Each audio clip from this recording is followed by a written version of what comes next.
Welcome students, welcome to lecture number 23, where we will be covering module number 5 under subject indirect taxation. Under this particular module, we know that we are going to cover introduction to custom duty, which we have already covered in lecture number 21. The definitions also we have seen. We have seen the circumstances of levy of custom duty, that is a taxable event. We have already covered types of duties. Today we will be seeing what are the exemptions from customs duty. So in today's class, we will be covering the exemptions from customs duty. First of all, we need to understand what is an exemption. So an exemption is some amount of relief that is given on customs. So now first we have to know that who has the power to grant exemptions in case of customs. Okay, you and I cannot declare any exemption on any particular goods on which custom duty is levied. So who has the power? The central government, students. Remember, okay, exemptions from customs duty, section number 25, okay, of the Customs Act defines the exemption from custom duty. So first of all, let us understand if any exemption is to be given, who has the authority or right. So the central government has the power to grant exemption. Now, the central government has the power to grant exemption, okay, only after taking the approval of the parliament. So the central government, if he feels that he has to, they have to give exemption on certain particular goods or for certain beneficiary owners from the exemption of customs duty, it can happen only and only, okay, the power to grant exemption is only and only in the hands of central government. None of the state government will interfere. So students, exemptions from customs duty can be a general exemption that can be given, or it can be a special exemption. Now let us see when is a general exemption given by the central government. So when any exemption on particular goods on which customs duty should not be levied, okay, if it is exempted, the exemption will be given by the central government by issuing a notification in the official gazette. Okay, now what will happen in general exemption? The central government, if it is satisfied, yes, that it is very necessary in the public interest to do so, to grant a customs duty, if it's satisfied, yes, this exemption is needed, okay, then it can issue that particular exemption only by issuing the notification in the official gazette. Now either it can grant exemption completely, that is 100%, suppose exemption on a particular kind of goods that has been imported, or conditionally, suppose if certain conditions are satisfied, then only the importer will get the exemptions.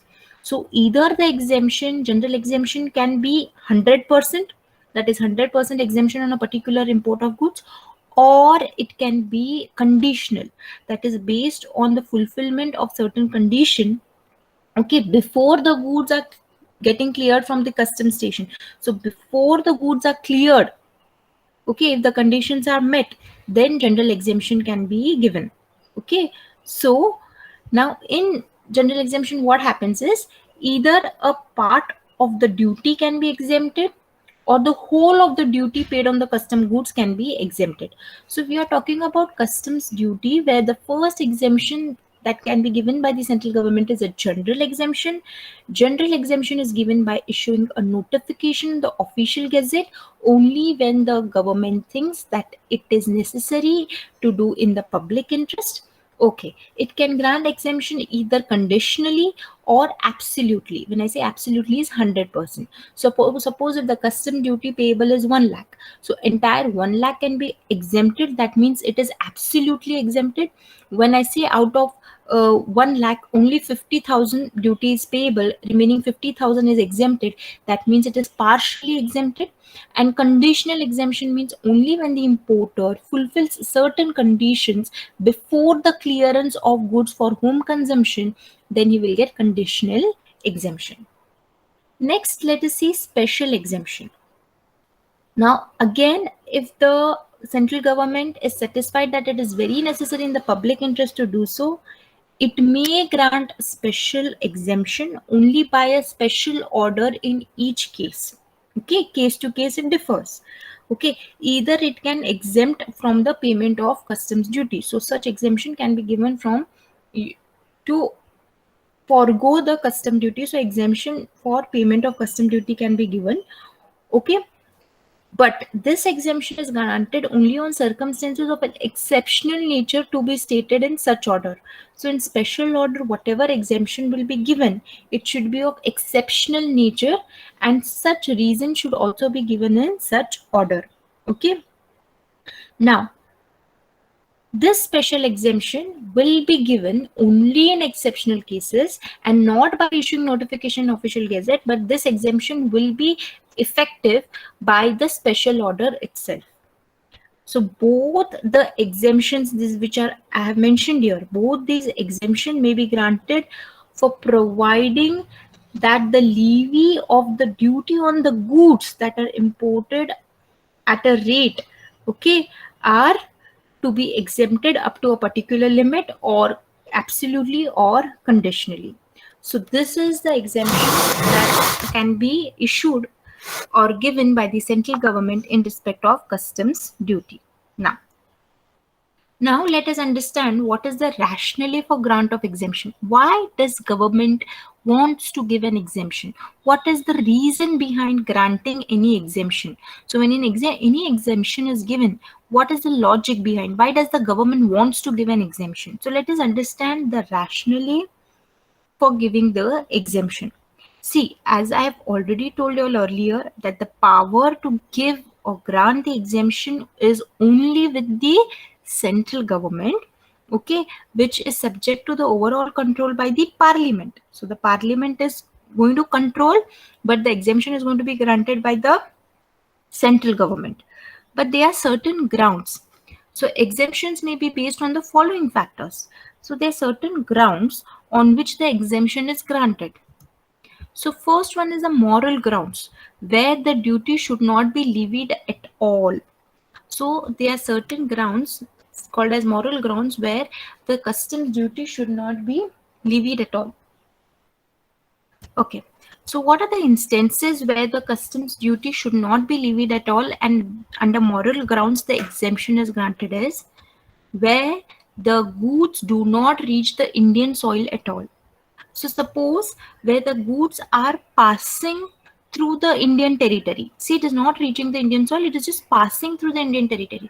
Can the government charge custom duty on such goods? The importation begins. See, I already told you, importation starts when the goods enter the territorial waters of India. That is from 12 nautical miles. When it crosses the 12 nautical miles, that means the importation starts.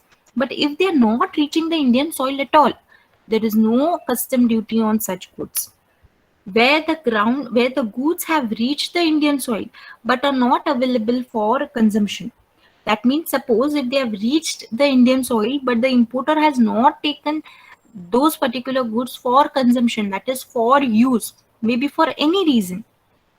So in such case, the government is granting exemption on moral grounds that since he is not using the goods or not consuming the goods, though the goods are reached the Indian soil, we cannot charge duty. That is taxes. Duty is nothing but taxes. Where the goods get damaged or deteriorated in transit. So suppose if 10 materials were, suppose if a particular importer had ordered 100 materials, okay, out of that 50 are damaged, okay, in the transit from coming from, suppose it's coming from US to India, in transit 50 materials are being damaged, okay. Now remaining is only 50. Now on moral grounds, government is granting an exemption stating that you pay duty only on 50 units and remaining 50 will be exempted. Reason being, when it is damaged, when it is deteriorated, you are not going to consume it. It is a loss to the importer. And when it is a loss to the importer, again, if the government charges custom duty on those goods which are damaged, it will be again a double effect or double impact on the loss occurred by the importer. That is the reason where the goods get damaged or deteriorated in transit on moral grounds, the government is going to give the exemption. Next, discretionary provision, that is at the discretion of the government. When I say discretionary provision, means at the will of the central government, where the exemption is used for controlling the economy and industrial growth of the country. So suppose if the government wants to control the economy and industrial growth in the country, the government may by its own decision, may by its own will, okay, grant exemptions on discretionary reasons in order to control the economy and the industrial growth of the country. So this, when I talk about rationally for granting of exemption, it means what is the idea the government has before granting the exemption. So there are two things: one is on moral grounds, it is granting the exemption, and second thing, it is because it wants to control the economy and the growth of of India, and that is why it grants exemption. Now next, effective date for exemption. Suppose government grants a particular exemption. Tomorrow there is a particular exemption that has been granted by the government by notification. So see, students, we have already seen in the first slide that there are two modes or methods or ways through which the government grants exemption. The first way is by issuing notification in the official gazette, and the second way is by issuing special order. So now let us understand, suppose tomorrow it issues the notification, okay, for granting a particular exemption. So from what date will that exemption be valid? Suppose today it is taxable, okay, tomorrow the notification comes. So from tomorrow will the exemption be effective? So we are going to study what is the effective date from exemption, which means from which date onwards the exemption should be considered. So first of all, if it is a notification in the official gazette, so where the exemption notification does not mention the date of its effect. See, usually in the notification that comes, okay, for a particular exemption, it will mention the date that from this date onwards, the exemption will be considered. But suppose if the notification date is not mentioned, then the notification comes into effect from the date of its issue by the central government for publication in official gazette. So there are two things, students. First is the general exemption that is given by notification in official gazette. Now, if the date is mentioned in the notification, no doubt it will be the date which will be considered as the effective date for exemption. Suppose no date is available in the notification, then the effective date for exemption will be the date when the central government is issuing such notification for publication in the official gazette. Second one is the special order. See, no, special order is not given to everyone, right? It is only given in exceptional situations where the government is satisfied that it is necessary to do so. It's only given to the beneficiary, not everyone. To a selected beneficiary, industrialist maybe, or in exceptional situation. So what is the effective date for exemption in case of special orders? So where the exemption is granted through a special order, the above rules do not apply. So you cannot take the date of issue as date of notification in the official gazette because there is no notification issued. There is a special order issued. So special orders are issued separately for each case. Now see, depending on different situations, depending on the situations that the government takes the decision for granting exemptions. So the special order, it is not that one special order can be issued for all the different situations. So depending on the situation to situation, the special orders are being issued. So special orders are issued separately for each case and communicated to the beneficiary directly by the government. So the beneficiary can claim refund for the period reckoned from the date of its issue. So when will be the effective date for exemption? From the date when the exemption is communicated to the beneficiary. Okay. Now suppose if the beneficiary has already paid the duty, customs duty, and before that date it was communicated, then he can claim a refund of the duty that he has already paid. So just remember, in case of general exemption, the effective date becomes the date of issue, by the central government, and in case of special order, the uh, effective date for exemption is when the special order has been communicated to the beneficiary. Okay, and case to case, the special order will be different in case of exemptions. Next we have to see is exemptions from customs duty on imported goods used for inward processing of goods. So what is the meaning of this? This is covered under section 25. See, exemptions is under section 25, which we have already seen. Now under section 25A, there is an exemption that is given from customs duty on imported goods. Okay, on imported goods used for inward processing of goods. Now, what is the meaning of on imported goods used for inward processing of goods? Okay, which means that suppose, see, understand the situation, the scenario. Suppose I have exported the goods. Okay, suppose I have exported the goods. Okay, to suppose a particular vendor in USA. I'm an exporter. I've exported the goods to a particular vendor in USA. Now, that person who is purchased in USA, the goods that I have exported, wants certain repair on those goods or wants certain further processing of the goods. He wants the goods to be again converted in some other form. So he wants that conversion process to be done by me. So what he will do, from USA, he'll again send back those goods back to me. Correct. See, first of all, I've exported the goods. Now the person who is receiving the goods is in USA. He wants certain further repairs on those goods, or he wants further processing of those goods. So he's going to send back those goods from USA back to India. Now, when any goods, now what is the definition of imports? When any goods is coming into India from a place outside India, okay, then it is import. Now, if the goods are coming from USA back to India, that is to me, back it is coming to me from USA, it is considered as import in the eyes of Customs Act, correct? Now, but this import, why it has been imported? Because it wants further processing, or it wants further repair on the goods, or further alteration on the goods, correct? Now, so what government is telling, if any goods were exported and later the same goods are being imported, okay, for the simple reason because certain processing has to be done on the goods, then I am going to give you exemption. So that is, I mean, government is going to give you exemption, okay, that if the imported goods are used for further processing of goods, and again if they are re-exported, then suppose I take the goods, I reprocess them as per the requirements of the USA client, and I again export it, I re-export it.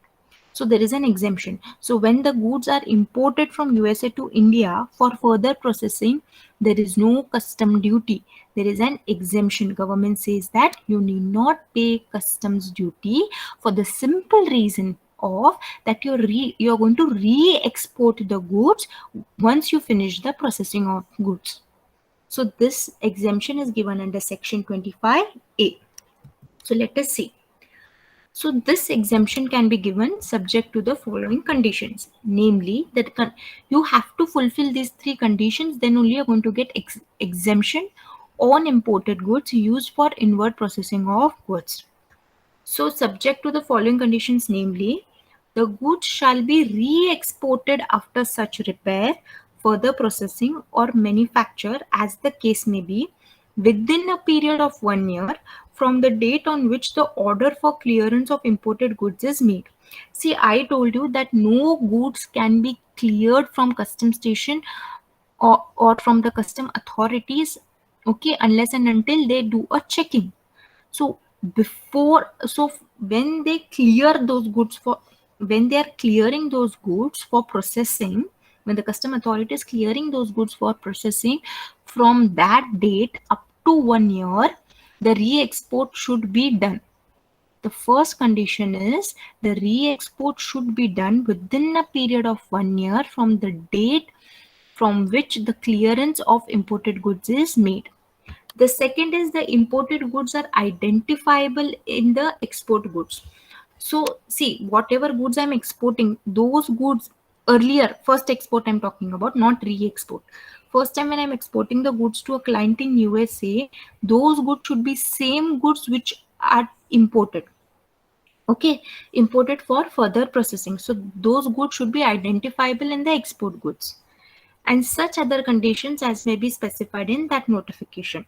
So see, what notification when I'm saying, because exemption is granted only by a notification and special order only in exceptional cases. So this is not an exceptional case. So in that notification, any other condition, if it is specified, that has to be fulfilled. So these two are the basic condition. This is the additional condition, if any specified in that particular notification. So once these three conditions are satisfied, then only the importer, okay, who was an exporter earlier, will get exemption from customs duty on imported goods used for inward processing of goods. Is this particular scenario clear? Yes, students? Yes, ma'am. Is this particular exemption under section 25A clear? Okay, so I'll just ask you an example just to see whether you all have understood it. Okay. Suppose I have exported a huge machinery, okay, machinery to say UK. Okay, I've exported a huge machinery to London. Okay, now the dealer there has used the same machinery for certain period of time. Okay, maybe for suppose you take 6 months, he's used that machinery. Then he's finding some fault in that machinery which is not able to process the goods, his goods. Then he wants some repair, but the part is available in India only. So he again approaches me and he says that I am sending the goods from London to India, so you please do the repair work and send it back to me. Okay, so what happens? After 6 months, that machinery is coming from London to India, okay, to India, and again it is cleared by the custom authorities to back to me. So it is an import for me. Okay, why is such an import for me? Because I have to do the repair and send it back. So tell me, what is the meaning of import? Coming into India from a place outside India. So when the goods are coming from London to India, okay, will import duty be applicable on it? Will on that machinery, should the duty be charged or is it exempted?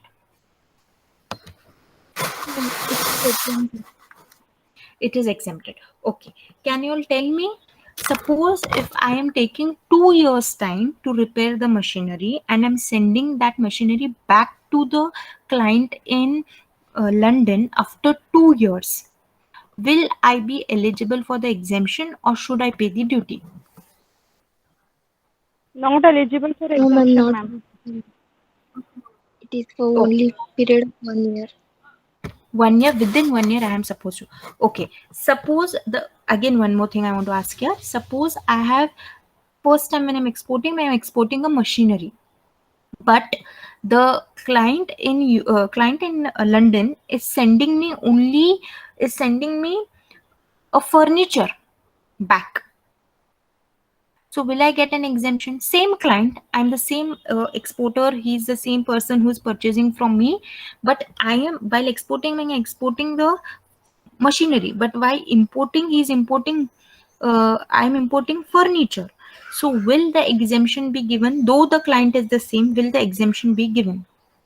No, ma'am. No, ma'am. The same goods should be exported.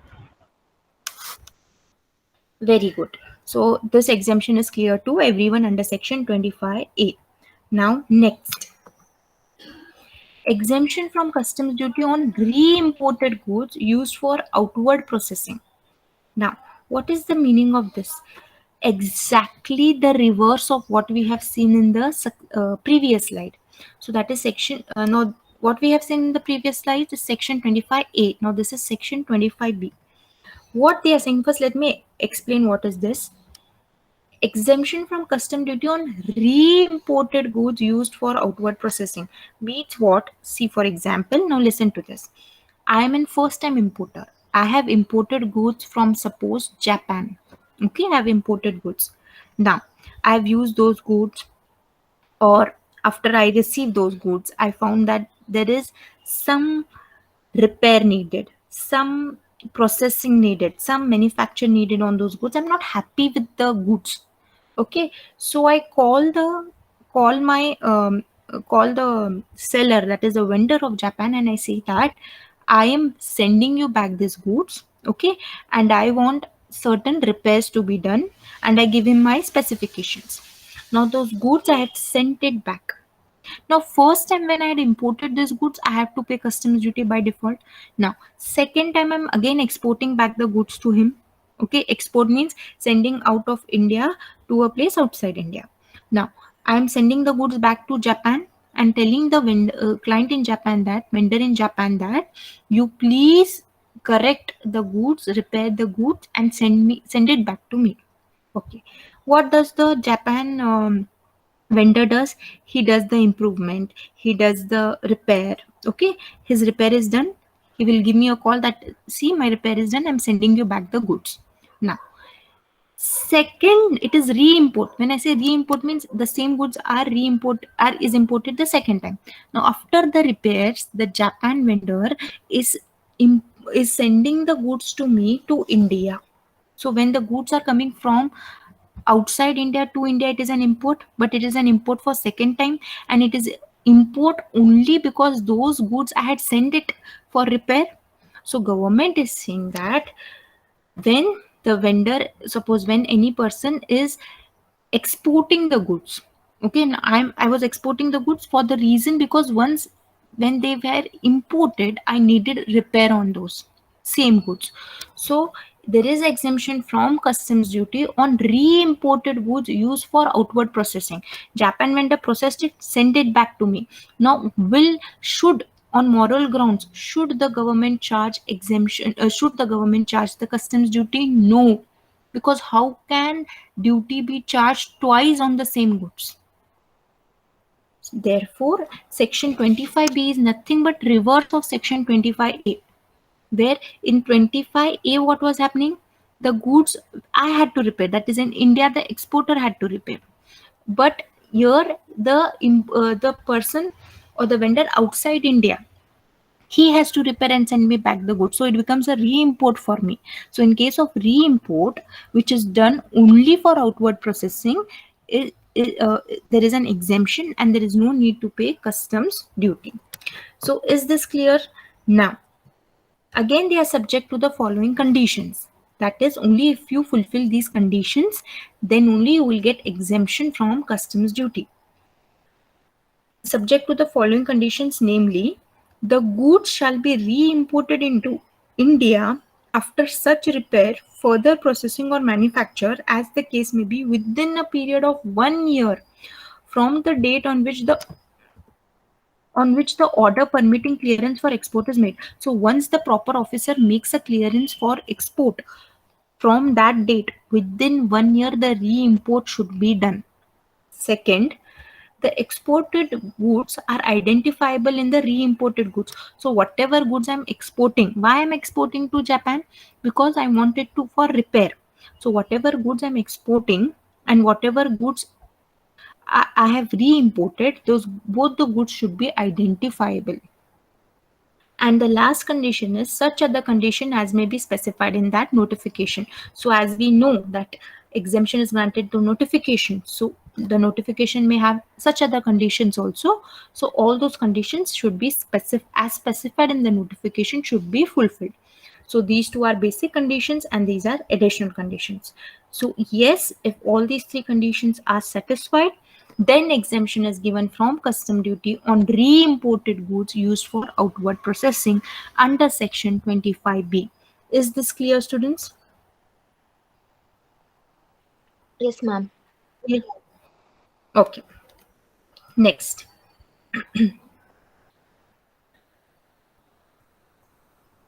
Next, let us see the various other exemptions, remission, and rebatement.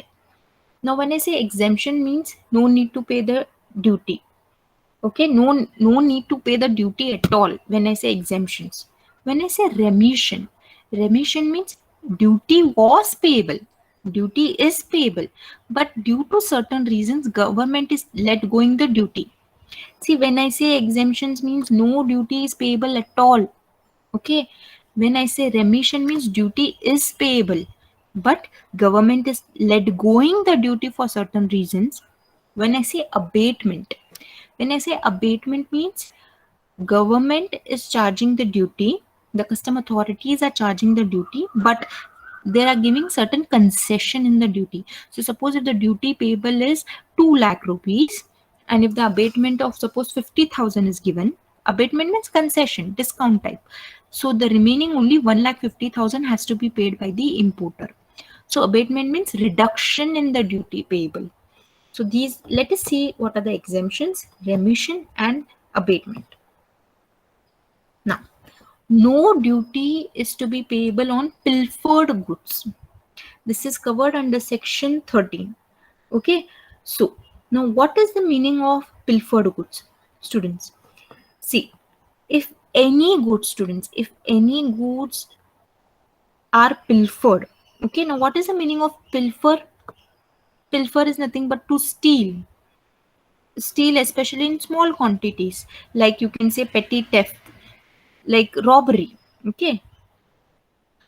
Where it does not include the total loss of the package. That means suppose if any number of goods are being, suppose if 200 quantity of goods are being imported from suppose China.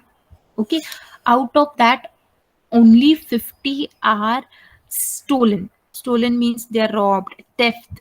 Okay. I hope you'll understood what is the meaning of pilfered. Now, what government is saying, out of 200 goods that were imported, if 50 are pilfered goods, you need to pay duty only on 150 which are not pilfered good. On pilfered goods which are which are stolen, which are pilfered, which are robbed, on those goods you need not pay duty. What is the logic, you think, students, behind this? Can anyone tell what is the logic behind no duty to be charged on pilfered goods? Why has government not charged duty on those goods which are robbed? Yes, students. Can Because anyone? Yeah, tell me.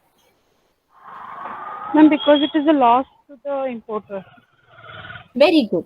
It is a loss to the importer, and importer is not having control on those goods. Suppose if importer was having it, those goods were under the control of importers, then okay. But in case of loss theft, if someone is stealing and going, is it in the hands of the importer? It is not in the hands of importer. So see, again, intentionally and unintentionally is there. If it is unintentional, then no duty will be liable on pilfered goods. So the logic behind this section is that when the goods are not under the control of the importer, he should not be required to pay duty on such goods. Next, there are certain conditions, students. No duty on pilfered goods. If you want, if there has to be an exemption on this, there has to be certain conditions which should be satisfied for getting exemption on pilfered goods. Now, what are those conditions? Condition number one, the imported goods should have been pilfered. First of all, if you want to get exemption, means your goods have to be pilfered. Pilfered means stolen, okay, robbed. The pilferage should have occurred after the goods are unloaded, but before the proper officer makes the order of clearance for home consumption or for deposit into warehouse. Now let me explain point number 2. See, once the goods, suppose if they're coming from China, as I told you in the example, I have come into the territorial waters, have reached the customs station, and from the cargo is like, suppose if it is coming through ship, okay, if it is coming through ship, all the goods are picked from the ship and they are kept on the soil, Indian soil. So that is Indian marsland. So they are unloaded. So the pilferage should have taken place only after they unloaded from the ship. Example, this is not if it is through air, suppose if it is through plane, through it, so the goods have been unloaded from the plane. So in our example, we are taking ship. So the pilferage should have occurred after the goods are unloaded. Okay. Now, What is the procedure, students? As I told you, that the goods should cross the 12 nautical miles. Then after crossing the 12 nautical miles, they reach the custom station or the custom port. Then from there, the goods are emptied from the vessel in which they have come. It is emptied, it has been kept there. Then the importer who wants to clear the goods have to file the bill of entry. Then the proper officer will check the goods, will check the value of the goods, will check whether the duty is what is the amount of duty payable on the goods. The importer has to clear the duty, then only he is allowed for home consumption. Otherwise, he does, if he does not have space in his factory, or maybe he doesn't want to clear at the moment for home consumption, he can keep such goods in the warehouse. This is the process. Now what is happening, one condition to get exemption under from pilfered goods is the robbery, the stealing should happen only when the after the goods are unloaded, but before the proper officer is making clearance for home consumption. So in this time gap, the pilferage should have occurred. Now the pilfered goods should have not been restored back to the importer. Now what happens, suppose many a times what happens in clearing the goods, there are so many goods in the custom station or custom port that sometimes, suppose your goods is kept in some other area, half of the goods are kept in some other area and half are kept in some other area, and the proper officer is thinking that the goods are pilfered. You as an importer are assuming that the goods are pilfered. So but later in the custom area you get back your goods, then there will be duty leviable on the pilfered goods. So what they're saying, the pilfered goods should have not been restored back to the importer. That means once the goods are stolen, it is stolen forever. If the stolen goods are again received back by the importer, then you will not get this exemption. You will get this exemption only if the goods which are stolen will never be got back by the importer. So these are the exemption that is available on pilfered goods, provided you fulfill these conditions. So students, is this exemption clear, which is given under section 13, no duty on pilfered goods? Yes? Yes, students?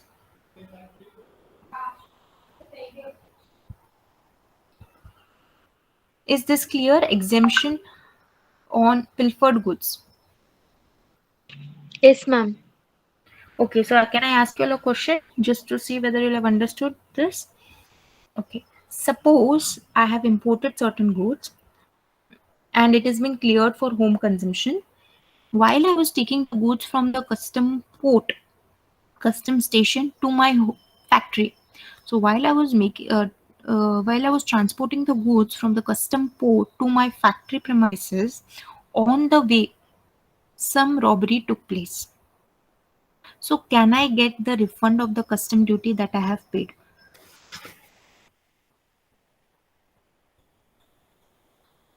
Did you all understand the question?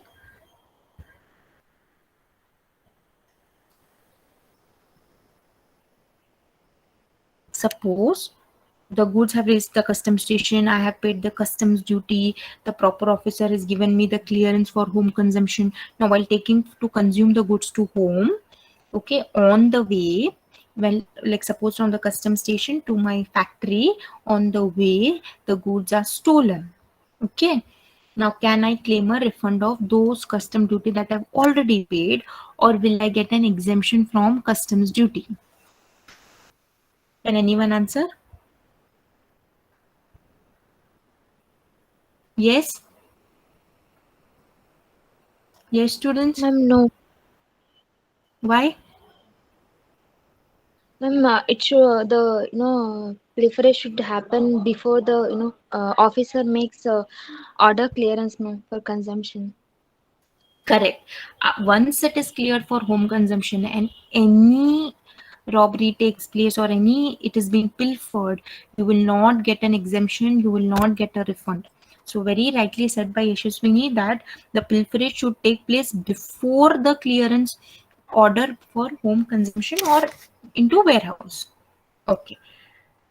Next. Remission. Now we are coming to remission. See, we have seen exemption where 100% there is no need to pay tax at all. When remission comes into picture, where you are liable to pay, but government remits it, means forgoes the custom duty. So remission of duty on goods lost, destroyed, or abandoned. See, when I say goods lost, destroyed, they have different meaning to pilferage goods. See, pilferage goods means goods which are stolen. Okay, not goods which are lost or destroyed. These two have different meanings. Pilfered goods are having different meanings. Good lost or destroyed is having different meaning. So remission of duty on goods lost, destroyed, or abandoned. Also, there is a remission of duty that is being given.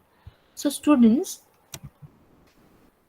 if any imported goods has been lost otherwise than as a result of pilferage. See, otherwise means other than pilferage, if any imported goods have been lost or destroyed at any time before clearance for home consumption, okay, the assistant commissioner of customs or the deputy commissioner of customs shall remit the duty on such goods.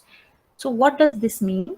This means that suppose if any goods whatever you're importing is lost, okay, is misplaced, is destroyed, okay, before clearing for it for home consumption, and you have to actually pay duty on such goods, but since it is lost or destroyed, you are not benefited, the importer is not benefited, so the custom authority will forgo the duty on such goods, will tell you need not pay duty on such goods since it is lost and destroyed and you are not benefited.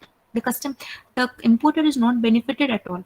But before giving this remission, the assistant commissioner or the deputy commissioner should be satisfied, should be convinced that the goods are lost or destroyed. Okay, is this clear, students? Section 23.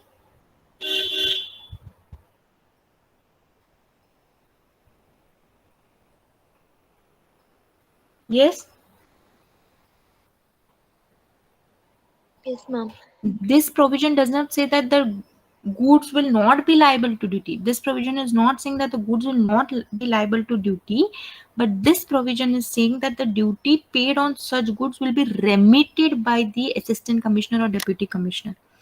Here, this is not saying that the goods are not liable to duty. They are saying that it is liable to duty, but the duty that is been payable will be remitted by the assistant commissioner or deputy commissioner. Is this clear? Next, right to relinquish the title to the goods, that is abandonment of goods. Now, when I say abandonment of goods, this means that when the importer, when I say relinquish, it means that to give away the possession of the goods, to give away the title of the goods.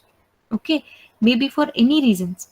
Suppose if I'm importing certain goods and the goods are not as per my order, it is not as per my specification, or the goods have been damaged or you know deteriorated during its travel, during its transport, okay, and there is a breach of contract, suppose between me and the exporter who's exporting goods from other country, then I don't want to take such goods, I don't want the title of such goods, I don't want the possession of such goods. Okay, then what happens in such cases? The owner of any imported goods may, at any time before an order for clearance of goods for home consumption or an order for permitting the deposit of goods in a warehouse has been made, relinquish his title. When I say relinquish, it means to give over the possession or control or to leave off. He does not want the goods at all. Okay, just to leave off his title to the goods, and thereupon he shall not be liable to pay the duty thereon. So suppose if he is not taking the goods with himself, he does not want the goods. Now if the importer is not benefited, if he's not taking the goods along with him for home consumption and is relinquishing his giving away his title on the goods, then he is not liable to pay the duty on some goods. Is this clear, students? Yes. Yes, students.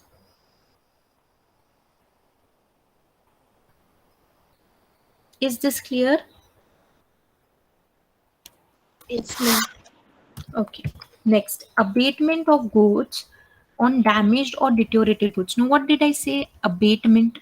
Abatement means a concession, reduction given in the total amount of duty payable, which is covered under section 22. So, suppose if the goods are damaged or deteriorated before or during the unloading, suppose while unloading the goods from the ship to the land, Indian land, if it is deteriorated or damaged, or by accident after unloading but before examination for assessment by custom authorities, or by accident in the warehouse before their actual clearance from such warehouse. So either the goods are damaged while unloading, or by an accident after unloading but before examination by the custom authority, or if any accident has taken place in the warehouse before clearing from the warehouse to home consumption, if any damages happen, provided such accident is not due to a willful act, negligence, or default by the importer, his employee or agent. So this accident, whatever is occurred in respect of the goods which are damaged or deteriorated, this accident should not be done intentionally. Okay, it should not be done by the importer or his agent or his employee. Okay, it should be totally a accident which was not in the hands of the importer. Then there will be an abatement given. Now, what is the amount of duty chargeable after abatement? Duty on the goods before damage or deterioration. See, they will check what is the duty on the goods if before the damage and deterioration into value of damaged or deteriorated goods divided by value of goods before damage or deterioration. So what will be the amount of abatement given? What was the duty on the goods?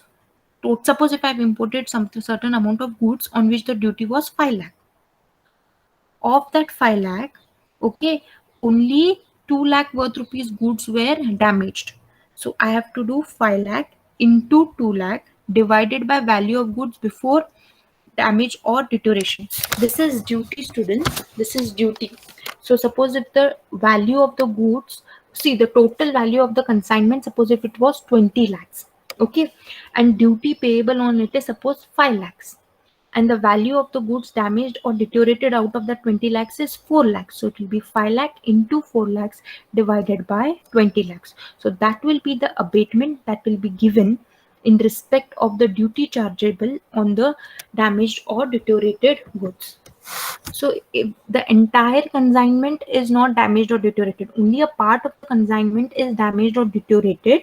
So on the remaining part which is not damaged or deteriorated, on that part you need to pay the custom duty completely, and on the damaged and deteriorated part proportionately you need to pay the customs duty, because abatement will be given, that is reduction or concession in the duty payable on damaged or deteriorated goods will be given as per section 22. Is this clear, students? Yes, students? Yes, ma'am. Ma'am, one small doubt. Yes. Yeah, ma'am, if a person imports a damaged or like semi-damaged goods to make a produce new goods out of it, so can be custom duty charged on it or not, ma'am? Could you Entire just, goods are damaged. what you're saying, entire goods is damaged? Yeah, he knows it, but he's importing from another country to make a product out of it. So will it custom duty charged on that? See, students, see here, this section will be applicable only if the goods damaged or deteriorated is before or during unloading. So in the vessel, see the vessel itself he cannot order for a damaged or deteriorated goods, students.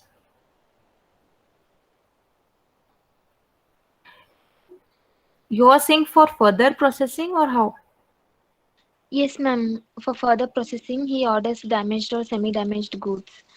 Which he has already exported first? Yes, ma'am. Those goods No, are ma'am. already damaged. No, ma'am. It's for first time import. He wants to make goods from that damaged goods, so he want to import from other So country. then it will not come under the definition for damaged or deteriorated goods. I'll tell you the simple reason, okay? Because here it is benefiting the importer. In your particular example, suppose if I want to import a damaged goods, okay? So I am benefiting 100% because my intention behind that is taking the damaged goods, taking the damaged goods, processing and selling it. Correct?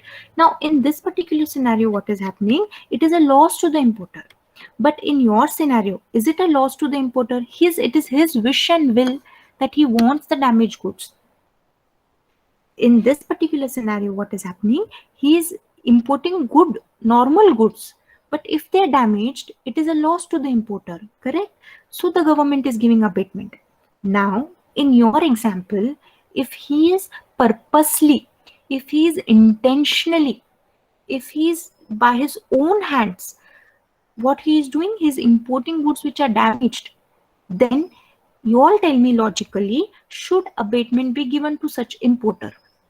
You just logically tell me, should abatement No, be ma'am. given to such importer? No. So exactly your question has been answered. Here, whatever is provided, see here, such accident is not due to the willful act of the importer. Means importer should have no hand in damaging the goods. Now here in your example, Yashaswini, he is intentionally, importing the damaged goods. So why he should get an abatement on that? Is your query clear? Yes, ma'am. Here Ma'am, there is no. custom duty based on that, right? Yes, So he will custom not duty. give any No, he will not be liable for abatement. Abatement will be liable only when some accident is taking place which is not in the hands of the importer. The importer is not aware that something wrong will happen with the goods. Okay, here the importer is actually wants to import the normal goods, but because of some what unreasonable because of some unexceptional circumstances, there is something happening, accident happening, because of which the goods have been damaged. So here it is he's not benefited, right? Here the importer is first of all facing problems. That is why government on moral grounds is giving him abatement. But in your example, what you have told, in that he's intentionally doing it. So it is not a loss to him. Yes? Is it clear? Yes, ma'am. Yes, Okay. So he has to pay customer duty. No? Yes, because his motive, because when he files bill of entry. Now I told you bill of entry is nothing but a legal document which will specify about the goods, about the values, about the quantities, about who has exported. So there he will specify, like, I've exported these goods in order to reprocess it and make it uh, sellable. Is this clear? Yes, ma'am. Yes. yes, ma'am.